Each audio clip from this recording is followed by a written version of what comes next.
ఒక సరైనటువంటి భగవంతుడి యొక్క భక్తుడు అంటే అనుచరుడు. భక్తుడు అంటే ఏంటి? భగవంతుడిని అనుసరించేవాడు. శాస్త్రాన్ని అనుసరించేవాడే భక్తుడు. ఎప్పుడు గూడాను అలాంటి పనుల్ని చేయమని చెప్పడు.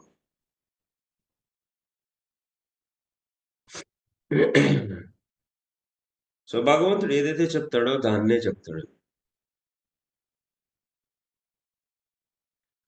కాబట్టి మనం తప్పు చేస్తున్నాం. తెలుసుకోవాలి. భగవంతుడు ఇచ్చినటువంటి ఆదేశాలకి విరుద్ధంగా మనం మన జీవన విధానాన్ని కొనసాగిస్తున్నాం.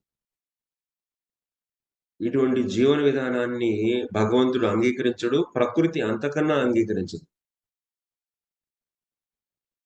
ఎందుకంటే ప్రకృతి ఎప్పుడు భగవంతుడి యొక్క ఆదేశాలను అనుసరించే తను ప్రవర్తిస్తుంది. అలా ఆదేశాలు అనుసరించే వాళ్ళనికే సహకరిస్తుంది. ఎవరైతే భగవంతుడి యొక్క ఆదేశాలను అనుసరించరో అటువంటి వాళ్ళకి ప్రకృతి సహకరించదు.